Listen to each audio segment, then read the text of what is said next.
protestan le dimissioni del precedente. Los sucesos han tenido lugar en el aeropuerto de Caracas. 目前的一个共识是，它应该是来源于自然界的某一种野生动物。 Un segundo túnel en construcción. هذه جاءت من دولة. Como nuevo presidente de la República, Gabriel Boric Résultat, ils font grimper le thermomètre mondial.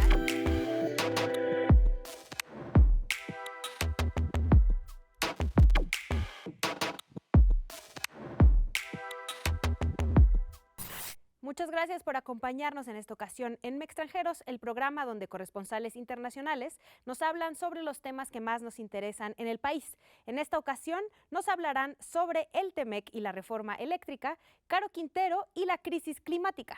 Pero por lo pronto, acompáñenos primero a ver las portadas de esta semana. Tras haber sido duramente cuestionado por las fiestas celebradas en Downing Street, a pesar de las estrictas reglas de confinamiento por COVID en 2020 y 2021, Boris Johnson se libró del intento de moción de censura presentada por un grupo de diputados de su partido. Sin embargo, su imagen continuó debilitándose debido a los escándalos de acoso sexual que involucran a Chris Pincher, un parlamentario muy cercano a Johnson. Frente a la negativa del primer ministro a abandonar su puesto, los secretarios de Hacienda y de Salud renunciaron a sus cargos, lo que inició una ola de renuncias en las que más de 50 miembros del Parlamento con cargos en el gabinete u otros puestos gubernamentales dimitieron.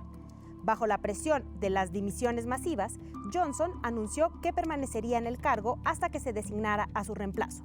El Partido Conservador tendrá que elegir entre los dos candidatos propuestos, Rishi Sunak y Liz Truss, antes del 5 de septiembre. Shinzo Abe, quien se desempeñó como primer ministro de Japón en 2006 y 2007 y nuevamente entre 2012 y 2020, murió tras recibir 2 disparos mientras hacía campaña en apoyo a su partido para las elecciones parciales del Parlamento japonés. La policía sometió al agresor inmediatamente después del ataque, quien señaló estar insatisfecho con Abe por sus supuestos vínculos con una institución religiosa. El asesinato causó una gran conmoción en el país nipón, una de las naciones más seguras del mundo. Grandes multitudes llenaron las calles y el templo Sohoji para despedir al exfuncionario. Luego de meses de protestas masivas en Sri Lanka por la grave escasez de alimentos, combustible y medicamentos, así como cortes de energía y una inflación récord, el presidente, acusado de corrupción y una mala gestión económica, huyó a Singapur. Los manifestantes irrumpieron en el Palacio Presidencial y se atrincheraron ahí hasta que lograron la renuncia del mandatario. En una votación parlamentaria secreta, fue elegido nuevo presidente del país el primer ministro Ranil, quien inmediatamente declaró estado de emergencia y ordenó el desalojo de los manifestantes, usando toda la fuerza policial y militar contra ellos. En el marco del aniversario de la independencia, grupos de manifestantes protestaron en diversas ciudades de Argentina por la seria inflación, que en el país sudamericano ha superado el 60%. La convocatoria en redes, anunciada como el Argentinazo, reunió a miles de personas quienes rechazaban el gobierno de Alberto Fernández y la deuda con el Fondo Monetario Internacional, además de exigir la implementación de un salario básico universal. Mientras tanto, en Ecuador, después de 18 días de protestas violentas y bloqueos, grupos indígenas lograron un acuerdo con el gobierno de Guillermo Lasso, quien se ha comprometido a reducir el precio de los combustibles y a limitar la expansión de áreas de explotación petrolera. La trágica muerte de 53 inmigrantes dentro de un tráiler en San Antonio, Texas, se convirtió en el caso de tráfico de personas más mortífero en la historia de Estados Unidos, además de que levantó varias alarmas sobre la falta de control y la colusión de diversas autoridades. Hasta el momento, 4 personas han sido acusadas por la muerte de los 27 mexicanos, 14 hondureños, 7 guatemaltecos y 2 salvadoreños que fallecieron por asfixia y calor dentro del vehículo, cuyo conductor incluso intentó hacerse pasar como uno de los inmigrantes para eludir su responsabilidad. Otra tragedia relacionada con migrantes sucedió en la frontera de la ciudad autónoma española de Melilla, donde miles de africanos intentaron saltar la valla y fueron brutalmente atacados por fuerzas de seguridad marroquíes y la Guardia Civil española. Estos hechos cobraron la vida de 37 migrantes y dejó más de 300 heridos. Diversas organizaciones exigen la apertura de una investigación judicial que deslinde responsabilidades. la preservación digna de los cuerpos y una explicación sobre el origen de al menos 10 fosas encontradas en la zona. Un desfile en conmemoración de la independencia de Estados Unidos se convirtió en el escenario de un tiroteo masivo más en la nación norteamericana. 7 muertos y decenas de heridos fueron el resultado de un ataque ocurrido en Highland Park, en la ciudad de Chicago, a manos de Robert Crimo, quien disfrazado de mujer logró escapar del lugar pero fue detenido posteriormente por la policía. Asimismo, en Copenhague, Dinamarca, un hombre disparó un arma de fuego en un centro comercial, cobrando la vida de 3 personas. Bienvenidas y bienvenidos a Extranjeros, yo soy Ixchel Cisneros Soltero y en esta ocasión, como ya es costumbre, nos acompañan corresponsales de varios medios internacionales para hablar sobre lo que sucede en este país. Y me gustaría que empezáramos contigo, Sandra Weiss, que es más periodista, politóloga, ahora freelance para varios medios en Alemania, que nos contaras sobre la nota que nos traes el día de hoy para Extranjeros, y muchas gracias por estar acá después de un largo rato y una pandemia. Bueno, muchas gracias por estar aquí. Yo les traje una columna que leí hace 2 o 3 días en Colombia, en un diario colombiano, de un analista que se llama Rodrigo Primi, que habló de la lotocracia. ¿Alguien de ustedes sabe lo que es la lotocracia? No, me suena como algo de la lotería. Es que estás sorteando los puestos públicos, o sea, no hay elecciones, sino los sorteas. Y es alguna tradición muy larga que viene de la Grecia, de Atenas. Se ha practicado también en Venecia, en Florencia, en las repúblicas de Italia. La insaculación, como dicen en México, ¿no? Exacto. Y me pareció una idea súper interesante, innovadora. Recién se ejerció en Irlanda, por ejemplo, cuando hicieron un cambio constitucional. Una parte de los diputados de las constituyentes fueron electos, otra parte por sorteo. Y creo que para mí es una idea súper interesante como para dar vida a esa democracia que hoy en día está muy agotada, que tiene muchísimos problemas de legitimidad, de representatividad, de corrupción, de financiamiento de los partidos públicos, y está en decadencia. La gente ya no confía mucho en la democracia. Entonces, por lo menos sortear una parte de los puestos me parece una idea que podría rescatar esa democracia que está un poco sufriendo en todo el mundo y también en América Latina. ¿Y cómo es que se elegiría por una lista o cómo es la propuesta? Hay muchísimas posibilidades. Tú puedes hacer como nombrar ciertos ciudadanos o se pueden postular, lo puedes sortear entre todos, ¿no? Puedes sortear una parte de los puestos y otras siguen electos para que en el debate público haya siempre esa conexión con el mundo real, ¿no? Que haya ahí un panadero que dice, pues eso es lo que están haciendo, no me parece. O sea, hay diferentes posibilidades que tú podrías resolver ese problema. Y se usa también, por ejemplo, en los jurados en Estados Unidos, en la parte judicial. En los jurados, pues también los sorteas, ¿no? O sea, hay que pensarlo en qué parte podría ser útil como para involucrar más los ciudadanos en la vida democrática, que participen y que vean también lo difícil que es, ¿no? ¿Y crees que en América Latina pudiera ser una opción, específicamente en México? Yo creo que puede ser una opción en todos lados. Estábamos hablando de Europa, las dificultades que pasan nuestras democracias, asediados por la extrema derecha, por todos lados, partidos que ya no tienen mucha legitimidad, que tienen que hacer coaliciones cada vez más grandes. En todos lados yo creo que puede funcionar. Una propuesta muy interesante, sin duda. Tendremos que seguirle la pista, a ver qué tal. También nos acompaña en esta ocasión, que ya me ha tocado compartir mesa contigo y me da mucho gusto, Massimo Barcisa, que eres director del periódico Punto di Incontro de Italia. Te agradezco mucho que andes por acá y cuéntanos qué nota nos traes en esta ocasión. Muchas gracias, Ixchel. Buenas tardes a todos. Bueno,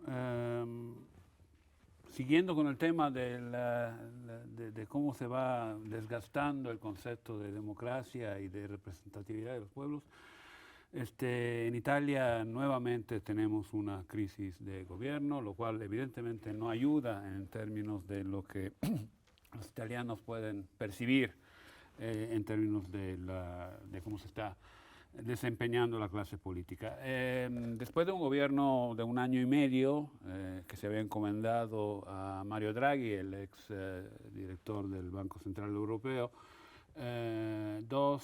primero un partido y luego otros 2 se les agregaron y le quitaron el apoyo al gobierno. Tuvo que dimitir Mario Draghi y ahorita estamos en una situación en donde no hay tiempo, evidentemente, y no están las condiciones para crear un nuevo gobierno en la misma legislatura. Por lo tanto, ya se se están organizando elecciones anticipadas para el 25 de septiembre. ¿Cuál vaya a ser el éxito de estas elecciones? No se sabe. Hay una fuerte posibilidad de que la derecha obtenga una victoria, por lo menos a nivel de los 3 partidos que ayudaron a quitarle el apoyo al gobierno anterior. No está claro cómo se puedan poner de acuerdo ellos para organizarse en términos de un nuevo gobierno. Evidentemente se va a tratar de utilizar la figura de que ellos fueron los que quitaron el gobierno anterior para tratar de quitarles crédito, pero no sabemos cuál pueda ser el éxito de todo esto. La situación es delicada para Italia y para Europa, yo creo, porque es un momento en donde a Italia se le asignaron ya un porcentaje importante de los fondos europeos para la recuperación después de la pandemia, y el hecho de que esos fondos realmente se desembolsen depende de una serie de programas que estaban en marcha y que ahorita están todos detenidos, dada esta situación. Entonces, y pues la crisis entre Rusia y Ucrania evidentemente no es el momento más adecuado como para tener una crisis de gobierno en Italia y elecciones anticipadas. Pero, de nuevo, la reacción de muchas de las personas es precisamente la de que cada vez la confianza y la seguridad que puedan tener en el sistema político se va menguando. Los resultados no están claros, las encuestas que se están haciendo en estos días están muy repartidas. Es muy impresionante cómo cambian las preferencias electorales en Italia, tienen una elasticidad impresionante. A diferencia de muchos otros países, donde está mucho más clara la selección, las y personas mucho por más, quienes votan. Exactamente, y aquí en 2 años, el movimiento Cinque Stelle, que era el que hace 2 años sacó casi el 36% de los votos, está a menos de 9% hoy. Otros partidos que casi no pintaban tienen casi el 30% el día de hoy. Cambian mucho las preferencias electorales, por lo tanto en estos 2 meses que faltan para las elecciones puede pasar de todo. Pues a lo mejor puede funcionar la propuesta de la ludocracia, ya que está tan movido el asunto. Que empiecen a rifar la presidencia. Precisamente el movimiento Cinque Stelle había propuesto algo similar en Italia, una propuesta no formal, pero la había propuesto hace un par de años, 3 años, en donde se sortearan por computadora, partiendo del registro poblacional, quiénes eran los integrantes del Parlamento. Que gobierne cualquiera.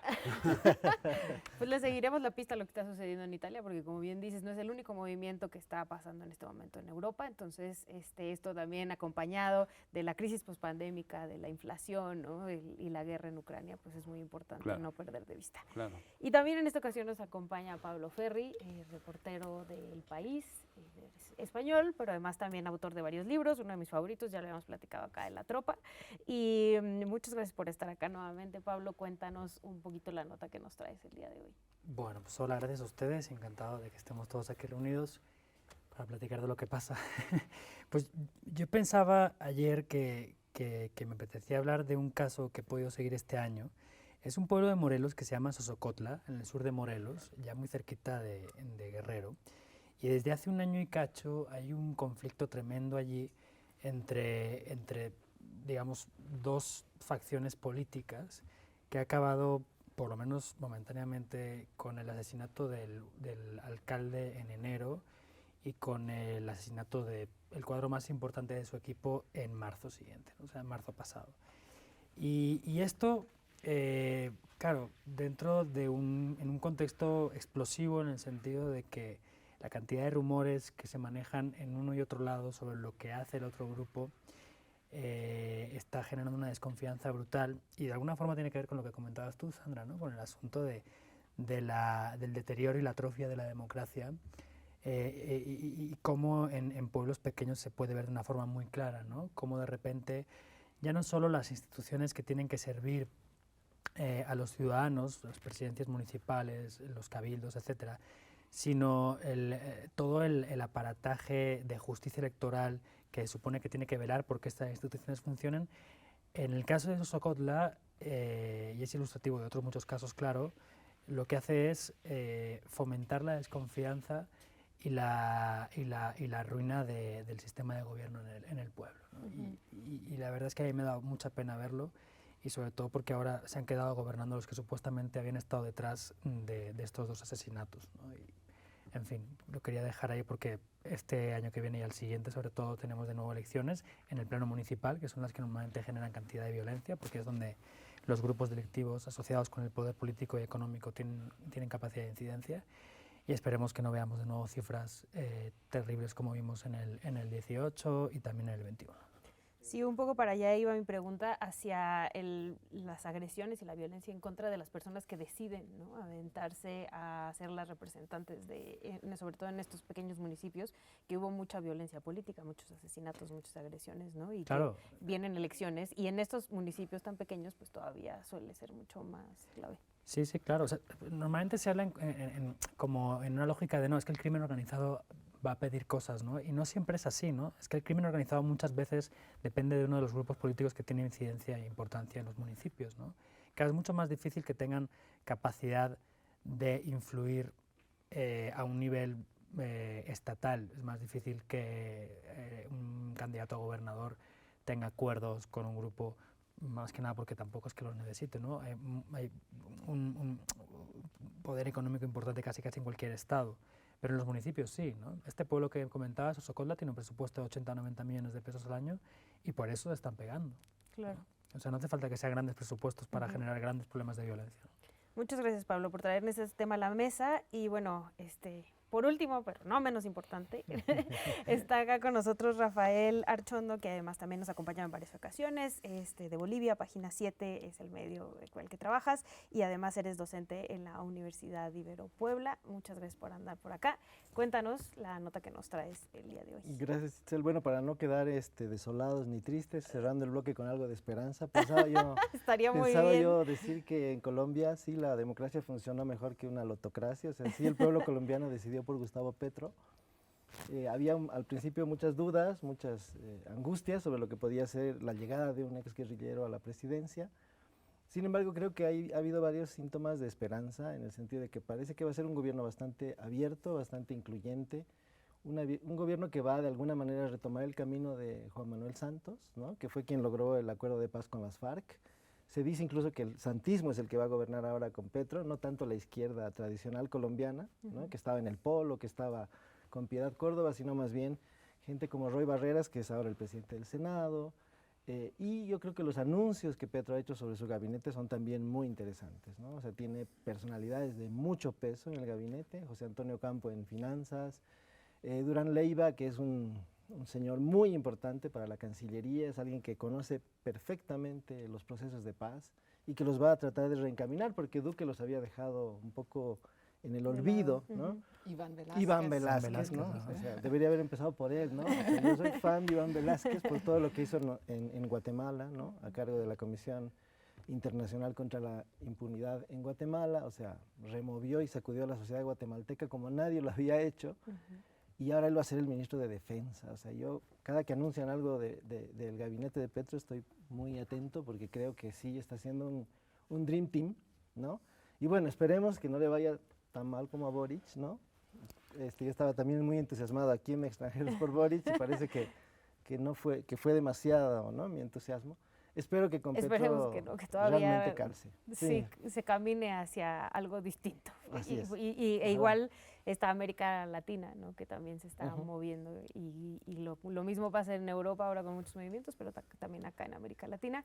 Nosotras, como bien mencionaba Pablo, con unas elecciones también que parecen muy lejos el 2024, pero en un parpadeo ya estaremos en esas. Nos vamos a un corte rápidamente. Recuerden que estamos en Extranjeros. Vamos a volver con el tema del mes, que es la detención de Caro Quintero, ¿no?, una detención importante para el gobierno mexicano, pero también qué significa esta detención para la relación bilateral con Estados Unidos. Volvemos.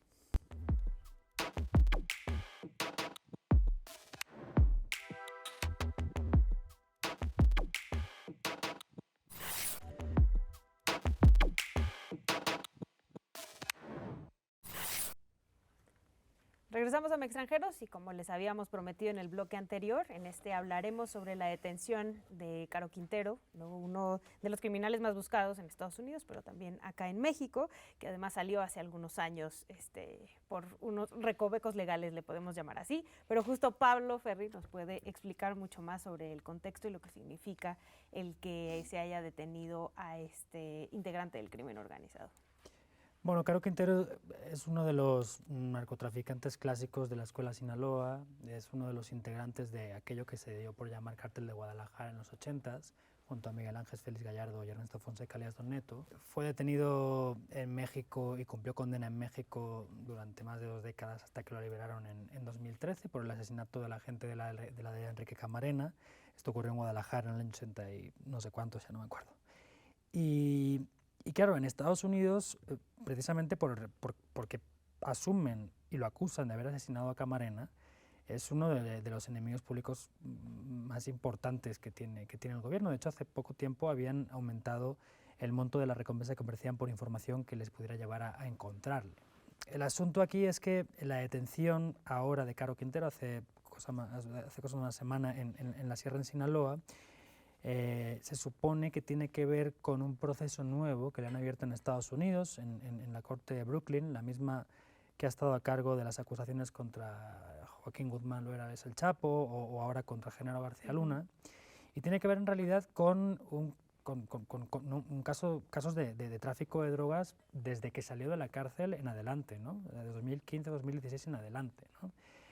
Aquí hay una cosa importante, y es que en el caso de que México extraditara a Estados Unidos a Caro Quintero, cosa que pretende el gobierno del norte, allá no podrían juzgarle por el asesinato de Enrique Camarena, ¿no? A lo que yo pienso, y es que por mucho que lo juzguen por cualquier otra cosa, se van a preocupar para que las penas que le apliquen en el caso de que lo extraditen sean bastante altas, ¿no?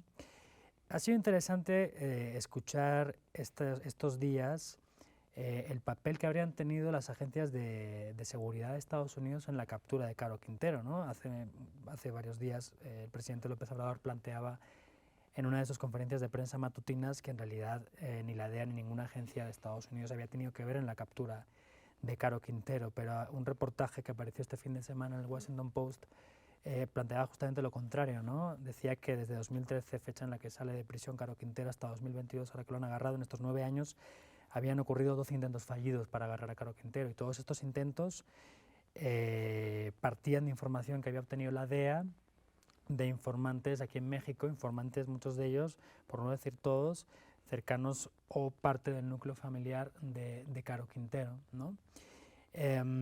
Claro, eso nos invita o nos obliga a preguntarnos otra cosa, es, bueno, después del caso Cienfuegos, la detención del exsecretario de la Defensa durante el gobierno de Peña Nieto en 2020, en octubre de 2020 en Los Ángeles, y después de lo problemático que fue,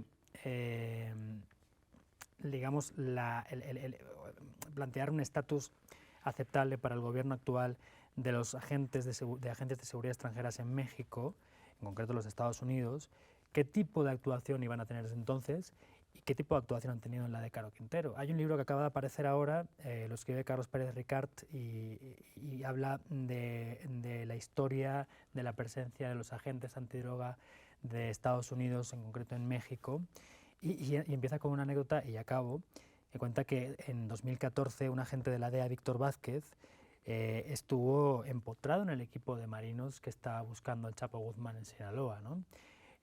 Chapo Guzmán fue detenido en 2014 y Víctor Vázquez, según cuenta Pérez Ricart en su libro, estuvo vistiendo uniforme de la Marina, con armas de la Marina, en helicópteros de la Marina buscando al Chapo Guzmán. Incluso él llegó a uno de los lugares de donde el Chapo escapó por debajo de la bañera de la tina, y luego estuvo en el lugar de la detención finalmente, ¿no?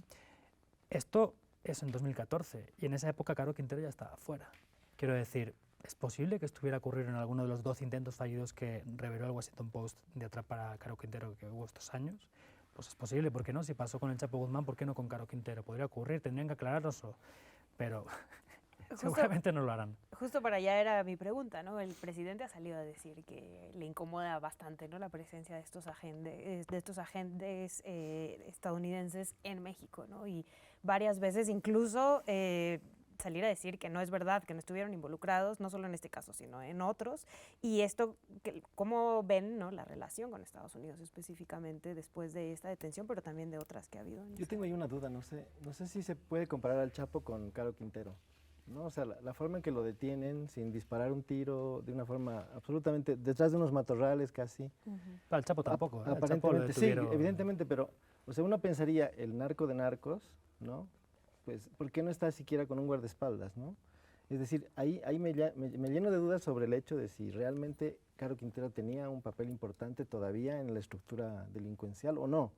O es una reliquia del pasado, alguien que se buscaba mucho tiempo y que se necesitaba exhibir para mostrar ciertos éxitos, ¿no? En realidad no tengo respuesta a eso, pero sí es una pregunta que me he venido haciendo, ¿no? En estos momentos, digamos, cuando se cuenta que lo iban a detener durante 13 oportunidades y luego ahora apenas, ¿no?, sin ninguna violencia. No sé si eso es un factor o es nada más un hecho fortuito, no sé.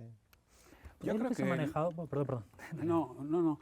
O sea, quisiera nomás subrayar que desde un punto de vista periodístico, desde un punto de vista de los personajes, Caro Quintero, el Chapo Guzmán, Miguel Ángel Félix Gallardo, son personajes que a lo largo de la historia del narcotráfico en México toman un poco el papel de los protagonistas de las hasta series que se hacen sobre el tema del narcotráfico, de los libros que se escriben, y evidentemente llaman la atención, la interacción con las fuerzas del orden de Estados Unidos, también evidentemente es un tema que desde un punto de vista, digamos, de la narrativa puede llamar mucho la atención, pero en el fondo creo que ha sido plenamente demostrado a lo largo de muchos años que la detención de estos grandes capos de la droga no tiene absolutamente ningún efecto sobre el nivel de violencia. Es más, en algunos casos lo aumenta, porque se parten. Ahí está el hijo del Chapo, que justo cuando lo detuvieron lo tuvieron que soltar porque es la violencia que era incontrolable en Sinaloa. Entonces,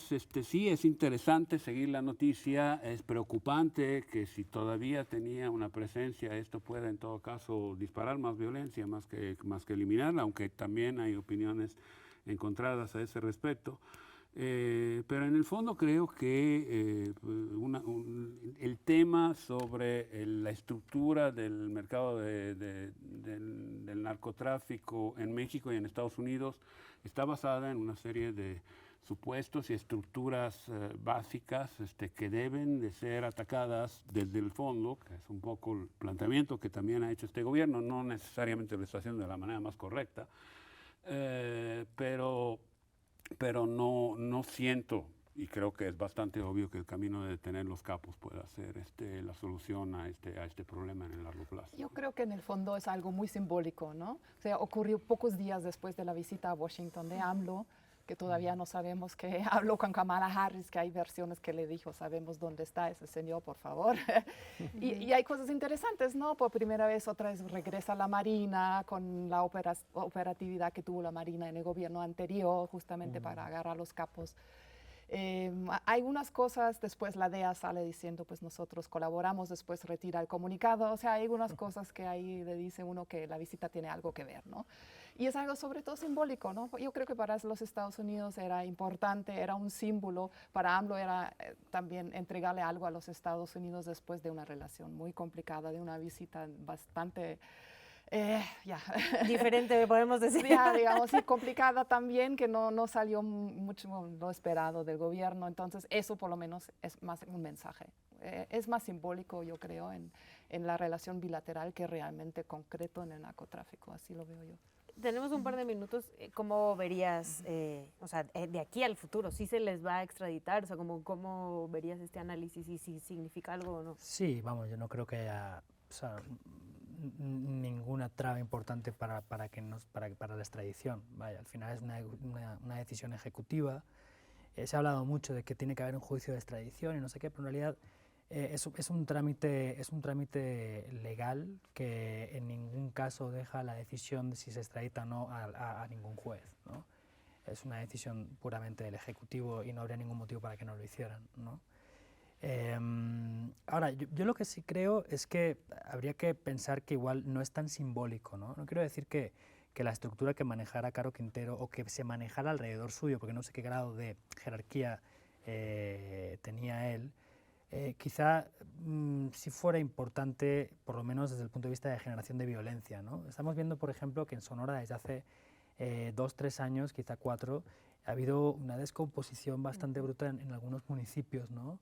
Caso de Caborca también, municipios más al sur, ¿cómo se llama? Ciudad Obregón. Ciudad Obregón. Ajá, exacto, Cajeme.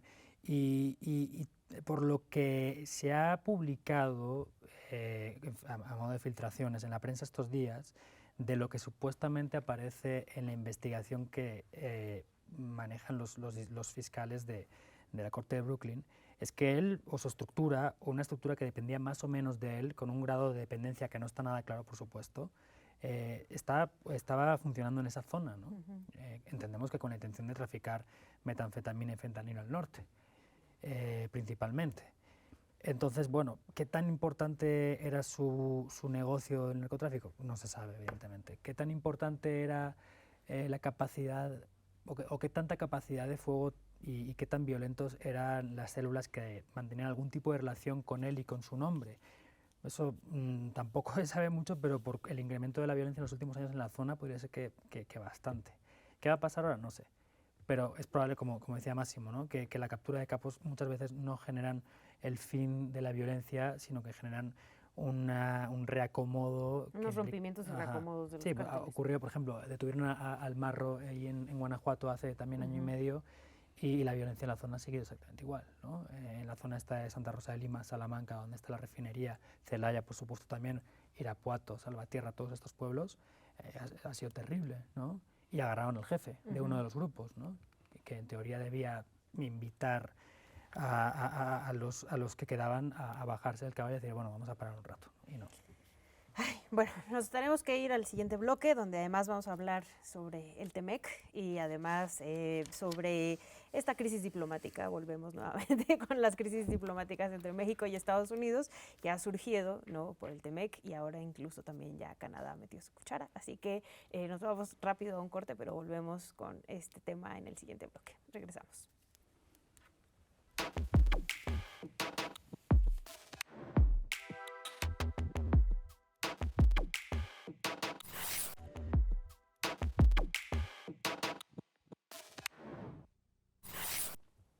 Regresamos a Mextranjeros y, como ya les había comentado anteriormente, vamos a hablar sobre el TEMEC y sobre lo que pudiera parecer una crisis diplomática con Estados Unidos e incluso con Canadá, ¿no?, por estas decisiones unilaterales del gobierno del presidente Andrés Manuel López Obrador, hablando sobre, bueno, el petróleo, la electricidad y lo que tendríamos que defender como mexicanos y mexicanas. Rafa, platícanos un poco de qué está pasando, ¿no?, con esta reforma eléctrica que se impulsó y además este procedimiento que está metiendo Estados Unidos, que además, por lo que entiendo, no es ni la primera ni la última vez que se hace y que se pudiera hacer en el futuro, pero sí ha estado en medios de todas partes del mundo, ¿no?, como un foco rojo de lo que pudiera pasar en la relación México-Estados Unidos, sobre todo. Sí, mira, yo creo que este es un síntoma de una crisis que se ha venido, digamos, germinando a lo largo de varios meses. Es decir, hay que retroceder un poco al momento en que se discuten estas cosas al interior del gobierno mexicano, con la idea de recuperar la fuerza, el vigor, digamos, de Pemex y de la CFE, ¿no? Es decir, la electricidad y el gas y el petróleo, esencialmente. Y me parece que todo básicamente deriva sobre todo hacia el tema de la electricidad, ¿no?, con Bartlett a cargo de este enorme aparato de producción de energía eléctrica que es la CFE, y la discusión de cómo la 4T va a implementar determinados cambios y va a echar para atrás las reformas de Peña Nieto, sobre todo, y también las de Salinas en materia eléctrica, ¿no? Creo que esa es un poco la discusión.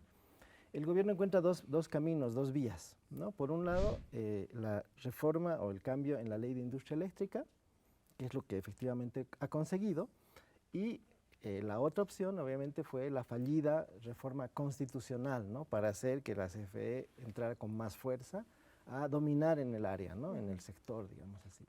Entonces, bueno, el gobierno jugó esas dos cartas, le salió la de la industria eléctrica, la perdió en la Suprema Corte, efectivamente, no tenía la cantidad de votos suficientes, y esto tiene una desventaja, ¿no?, que como no es la Constitución, sino es la ley de industria eléctrica, surgen los amparos, ¿no? O sea, lo que estaba, digamos, evitando que la contrarreforma energética, se podría decir, ¿no?, Avance son los amparos, porque hay efectivamente muchos jueces que han ido frenando la aplicación de esta idea, ¿no? De que la CFE regrese un poco a una especie de monopolio, sobre todo en la generación de energía eléctrica. Creo que esa es la madre de todas las batallas, ¿no? O sea, generar electricidad y venderla, en este caso, a la red, que la controla obviamente la CFE.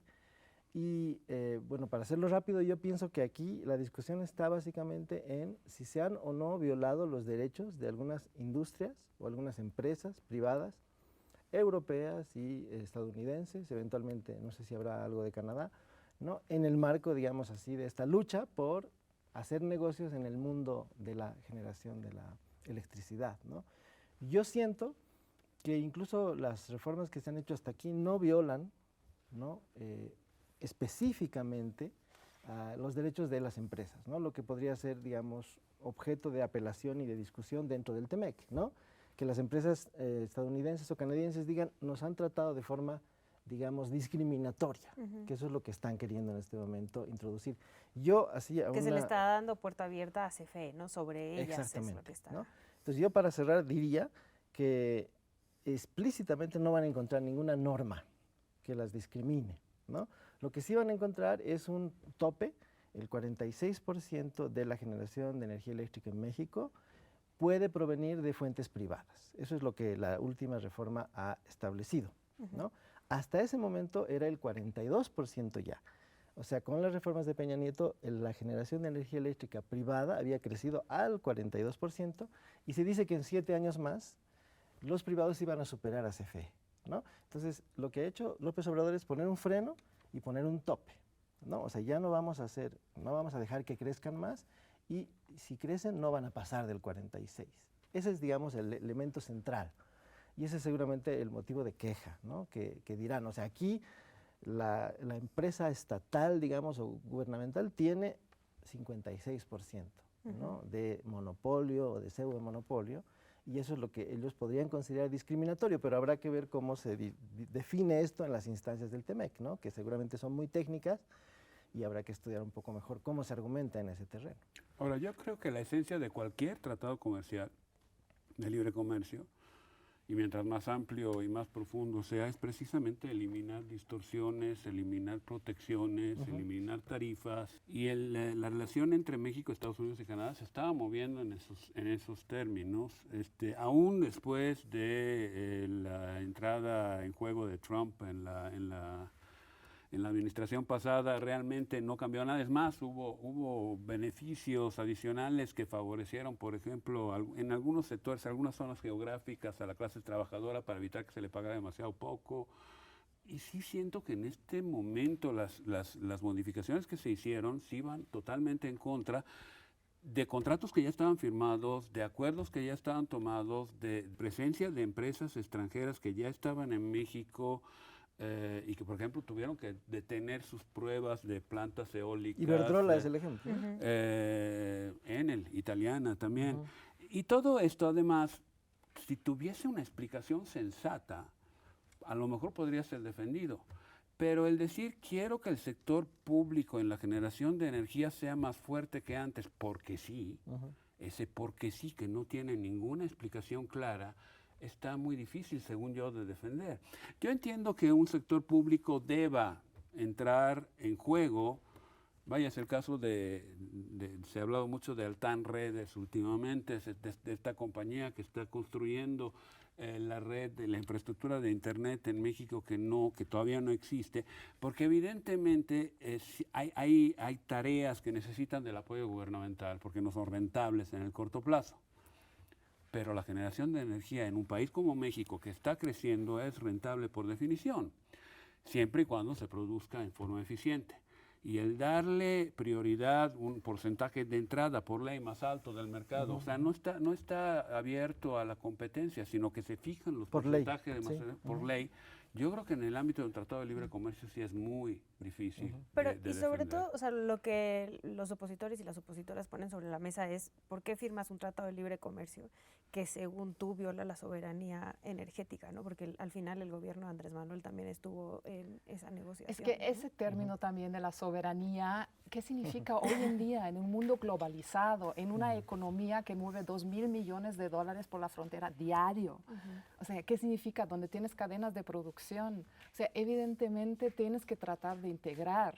Y el mundo va hacia las energías limpias, va hacia totalmente un nuevo modelo de energía. Y eso es el problema de México, no solamente que es el Estado, pero el regreso a las energías fósiles, que va completamente contra donde camina el resto del mundo, ¿no? Eso aquí también está en cuestión, una opción por una energía muy sucia, ¿no? Solo porque México la tiene, Pemex la tiene, pero tiene el gasóleo que está lleno de azufre, además que es difícil refinar, es caro de refinar. O sea, ni siquiera es una gasolina de primera, sino realmente petróleo de tercera. Entonces, si tenemos la posibilidad de asociarnos con privados para adelantar esa transición energética que iba en buen camino, y probablemente esa ley energética, la reforma, tenía problemas, tenía fallas, ¿no? Algunas cosas que tú puedes arreglar, pero ¿por qué regresar, tirar el niño con el agua sucia de la bañera y tratar de volver a 100 años atrás, ¿no? O sea, eso es lo que yo veo, que hay una falta de visión estratégica. Y Estados Unidos ha cifrado, o ha dado una cifra muy concreta de qué supondría que seguiría el mismo camino por parte del gobierno de México, ¿no? Son 10.000 millones de dólares en inversiones, la mayoría de ese dinero en instalaciones de energía renovable, ¿no? Muchísimo dinero. Y que también ahí, o sea, cabe mencionar, ¿no? Que en la reforma que hizo el presidente Peña Nieto se le dio mucha entrada a las empresas, eso también es verdad, y también poner sobre la mesa que había muchas cosas bastante perfectibles, como las violaciones graves a derechos humanos de las poblaciones donde se hacían todos estos espacios, ¿no? Entonces, hay, pues sí, dos visiones del mundo, pero justo ahora la pregunta es qué significa la soberanía energética, como bien mencionabas, y si esto violenta el Tratado de Libre Comercio que se firmó, de los cuales el gobierno del presidente Andrés Manuel López Obrador estuvo presente en las negociaciones, ¿no? Lamentablemente se nos acabó el bloque, pero la verdad creo que este tema va a dar para mucho más, justo apenas estamos empezando. Lo que dicen es que esta mesa que va a revisar, ¿no? Los comentarios que hizo Estados Unidos y Canadá apenas empieza y puede tardar un año, ¿no? En resolverse, entonces seguramente les invitaremos pronto para seguir hablando de este tema. Muchas gracias, nos vamos a un corte y volvemos.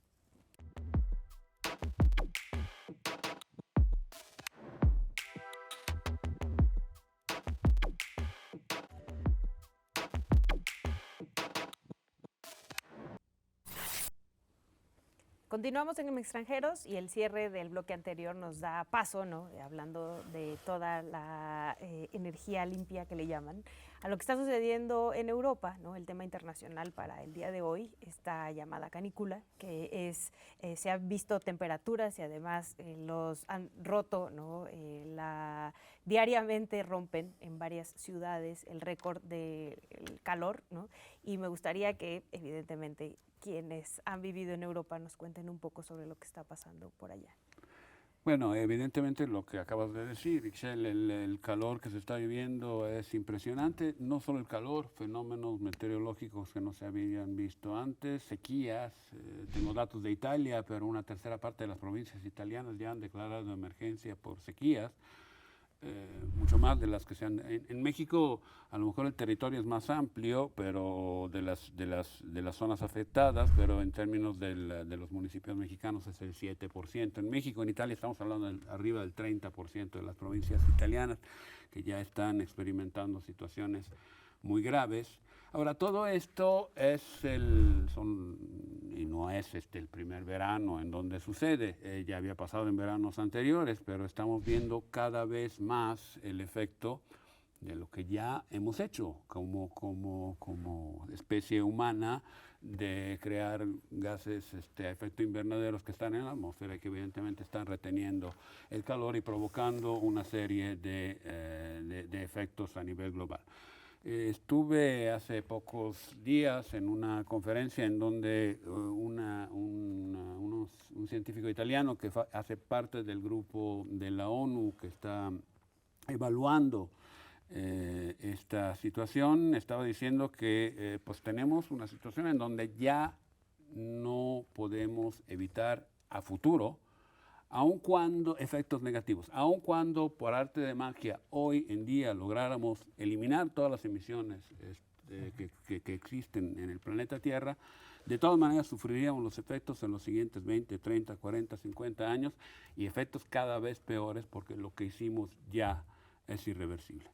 Evidentemente lo que queremos es que esto no llegue a una situación en donde esta irreversibilidad pueda afectar la supervivencia de la especie humana en este planeta, porque no tenemos hasta este momento otro lugar a donde ir. Entonces hay algunas metas que se están fijando y algunas de ellas se están cumpliendo, otras no. Una de las metas evidentemente es reducir las emisiones cada 5 años a la mitad, esa no se está alcanzando. Esa meta ya se había fijado desde hace tiempo y no se está alcanzando. Otra meta que se está fijando es la de generar el doble cada año, cada 5 años de fuentes de energía renovables. Esa sí aparentemente se está alcanzando. Claro que habría que ver qué está metido en ese cálculo, pero supongo que este grupo de la ONU lo esté calculando correctamente. Repito este punto y lo subrayo porque una de las soluciones de varita mágica es la movilidad eléctrica, pero eso evidentemente de por sí no tiene absolutamente ningún efecto si no se arreglan las fuentes de energía que van a alimentar esa movilidad eléctrica. Si seguimos generando energía para enchufar los coches quemando carbón, evidentemente no vamos absolutamente a ningún lado. Y el último, que es un tema que tiene que ver mucho con injusticias a nivel internacional, es el hecho de que cómo le hacemos para que la inversión que se vaya a destinar a estos fines pueda darse a nivel mundial y no solamente en los países más ricos. Los países que no son países muy desarrollados dicen, oigan, si ustedes países desarrollados llegaron a ser desarrollados quemando petróleo y utilizando carbón, ¿por qué ahorita de repente nos dicen, ok, ya, aquí termina el juego y ustedes que no son desarrollados, vuélvanse desarrollados de una manera mucho más complicada? Déjenos seguir el mismo camino que siguieron ustedes y ustedes cámbiense a energías más limpias. Entonces, evidentemente, no está claro ni siquiera a nivel mundial y de acuerdos económicos entre los países y las fuerzas económicas globales cómo se debe planear el futuro de esto. Lo que sí es una realidad es que de aquí a 2050 se van a necesitar cerca de 6 o 7 veces más los recursos que hoy en día se están destinando a la transición energética para el futuro. O sea, si hoy estamos utilizando cerca de 1 billón de euros anuales, a partir de los próximos 2 o 3 años se van a necesitar cerca de 6 o 7 billones en el sentido de millones de euros anuales destinados a nivel mundial al financiamiento de la transición energética. ¿Y los gobiernos y las empresas están tomando en serio esta crisis climática o solamente es...? Mira, la primera COP que cubrí fue hace más o menos 20 años, la de Buenos Aires, y estaba totalmente sobre la mesa ese escenario. Claramente los científicos lo preveían, se discutía. Yo me acuerdo de alguien de Allianz, que es una gran aseguradora, que me decía lo que iban a costar todos esos desastres. Lo tenía absolutamente claro y no pasó nada, o sea, realmente no pasó nada. ¿Y por qué no pasó nada? Porque era muy lejano, los gobiernos gobiernan 4, 5, 6 años, después se van, entonces tienen un horizonte a corto plazo, no a largo plazo. Las empresas evidentemente no quieren recortar en sus ganancias para cuidar el clima. Tampoco había regulaciones en ese sentido. Que son las grandes contaminantes, exacto, ¿no? Las empresas. Exacto. De las 100 grandes empresas contaminantes, por cierto, la mayoría son estatales. Son esos monopolios estatales como Aramco, ¿no? la petrolera de Saudi Arabia, ¿no? Solo para un dato anecdótico. Y las sociedades tampoco no lo veían muy cercano. O sea, mientras no me toca a mí, le toca a otro, se va a hundir Holanda, pero tal vez no yo, que vivo en los Alpes, ¿no? Esa mentalidad estaba ahí y nadie quería tomar cartas realmente en el asunto. Y hoy en día estamos ante el desastre y hay que actuar. Yo creo que hay que tomar acciones muy serias a todos niveles. Hay que regular las industrias. También cada ciudadano tiene que tomar cartas en el asunto, gastar menos agua, tratar de ser mucho más responsables en su consumo. Yo creo que estamos todos o sea, realmente interpelados por esa catástrofe. Recuperando lo que decíamos en el anterior bloque y conectándolo con lo que estamos hablando ahora, yo creo que el problema central es que se habla siempre de una transición, ¿no?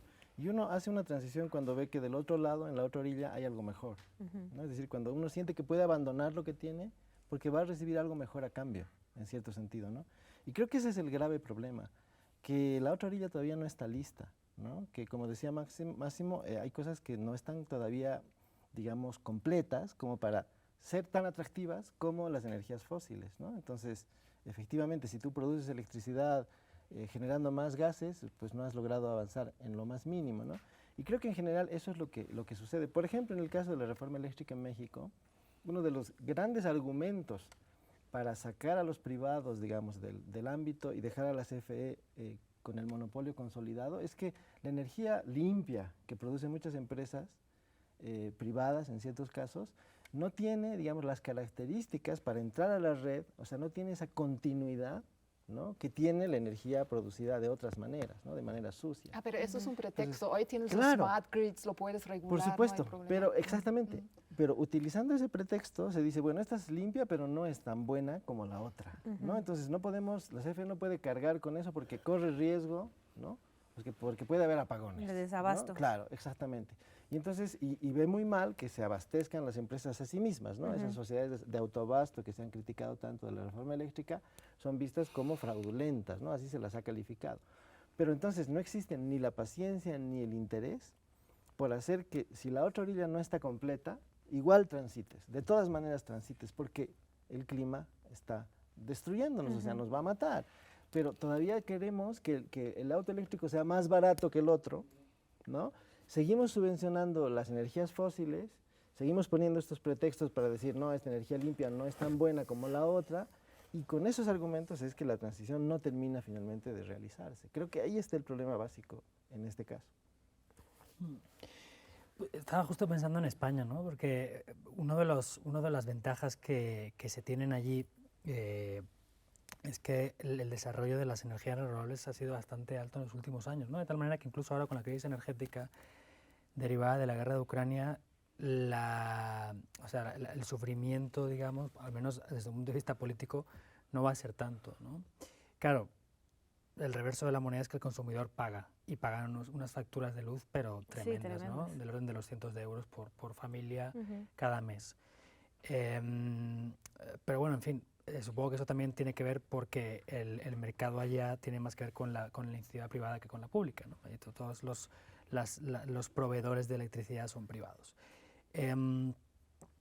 No sé, yo supongo que más allá de las cosas concretas, lo decías muy bien tú, Sandra, o sea, más allá de las cosas concretas que pasan en los ciclos de gobierno, 4 o 5 años que dura cada uno, hay que ver más a largo plazo, ¿no? O sea, mencionabas tú, Máximo, el panel de expertos de Naciones Unidas, ¿no?, el famoso IPCC, y ellos ya asumen que la barrera del 1,5 grados que no podíamos superar, 1,5 grados de aumento de las temperaturas de media, para el 2050 se va a superar, ¿no? Llevamos 1,1 si se compara con la época preindustrial, según decía el IPCC, y vamos de camino a 2, ¿no? Y claro, tú dices, no, bueno, tampoco es tanto 1,1 o 2 grados, ¿no? Bueno, en realidad, esto que estamos viendo en Europa, estas temperaturas disparadísimas en el Reino Unido que no saben qué hacer, pobre gente, porque como pasaba en Alemania, comentabas tú antes, Sandra, no hay... Nunca no están acostumbrados a ello, ¿no? No, claro, no tienen aire acondicionado en las casas, nunca ha hecho falta. Esto va a ser cada vez más habitual y cada vez más extremo, ¿no? En España, no sé, yo ando con mis amigos, con familia estos días, pues no me dicen nada especial. La verdad es que los días de 40, 41, 42 grados, por lo menos en la parte del Mediterráneo, de donde yo soy, son relativamente habituales, ¿no? Los incendios en la temporada estival son relativamente habituales también. No eran tan habituales en Galicia, en la parte noroccidental, hace 10 o 20 años. Había, pero no tantos, ¿no? Y ahora la mayoría de incendios de esta temporada han sido precisamente allí y en la parte alta de Castilla, ¿no? Entonces, claro, o sea, lo que está pasando, que parece que es más o menos normal y que no es para tanto, en realidad si es para tanto hubiera peor. Justo queríamos un bloque como desde hace muchos programas para hablar de y creo que además nos quedó corto. Lamentablemente nuevamente ya nos tenemos que ir, pero definitivamente este es un tema que tiene que estar en esta y en muchas otras mesas, así que seguramente volveremos. Muchas gracias a Sandra y a ustedes tres y a quienes nos escucharon o nos vieron en esta ocasión. Muchas gracias.